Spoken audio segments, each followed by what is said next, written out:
Harapan yang tidak pernah dipermalukan.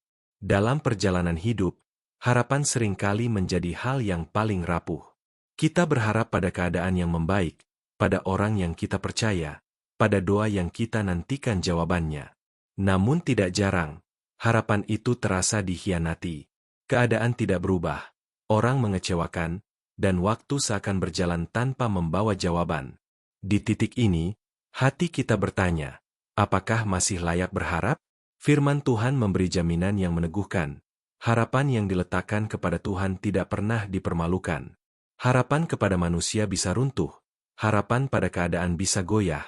Tetapi harapan kepada Tuhan berdiri di atas kesetiaannya yang tidak berubah.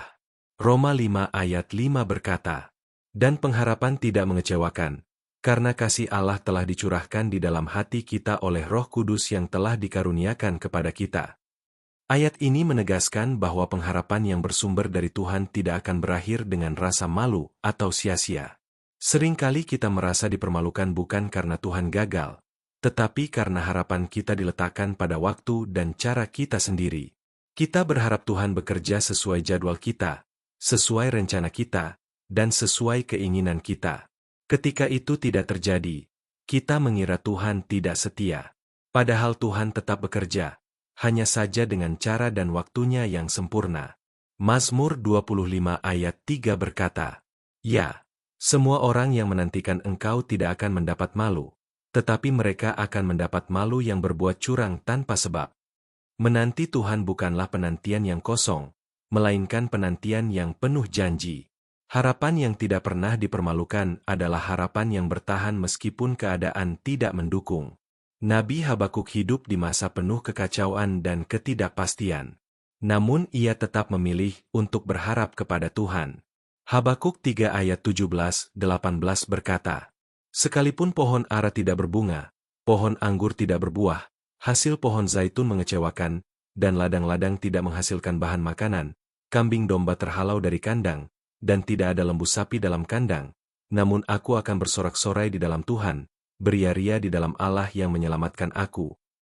Ini adalah harapan yang tidak bergantung pada hasil, tetapi pada Tuhan itu sendiri.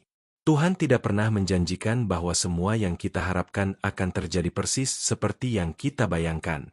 Namun Dia menjanjikan bahwa pengharapan kepadanya akan membawa kita kepada kehidupan, bukan kehancuran. Yeremia 17 ayat 7 berkata, diberkatilah orang yang mengandalkan Tuhan, yang menaruh harapannya pada Tuhan. Berkat itu tidak selalu berupa perubahan instan, tetapi berupa kekuatan untuk bertahan dan iman yang terus hidup. Harapan kepada Tuhan juga memurnikan hati kita. Kita belajar berserah, belajar sabar, dan belajar percaya bahkan saat jawaban belum terlihat. Tuhan sedang membentuk kita menjadi pribadi yang lebih dewasa dalam iman. Mazmur 130 ayat 5 berkata, aku menanti-nantikan Tuhan, jiwaku menanti-nantikan, dan aku mengharapkan firman-Nya. Menanti firman Tuhan berarti menunggu dengan iman, bukan dengan keputusasaan. Mungkin hari ini kamu merasa harapanmu hampir padam. Doa yang sama telah lama dinaikkan, tetapi jawaban belum datang. Jangan menyerah. Jangan berhenti berharap. Harapan yang ditaruh di dalam Tuhan tidak akan pernah mempermalukanmu. Suatu hari nanti, kamu akan melihat bahwa setiap penantianmu tidak sia-sia, dan setiap air matamu tidak diabaikan. Tuhan setia. Dia melihat. Dia bekerja. Dan Dia tidak pernah gagal menggenapi janjinya. Mari berdoa. Bapa yang setia, kami datang kepadamu dengan segala harapan yang ada di hati kami. Saat harapan kami terasa lemah, kuatkanlah kami untuk tetap percaya kepadamu. Ajari kami menanti dengan iman dan berserah pada waktumu. Kami percaya bahwa pengharapan di dalam Engkau tidak pernah mengecewakan. Di dalam nama Tuhan Yesus kami berdoa. Amin. Terima kasih sudah mendengarkan renungan ini. Dukung channel ini dengan like, subscribe, dan share agar semakin banyak orang diberkati oleh firman Tuhan. Tuhan memberkati.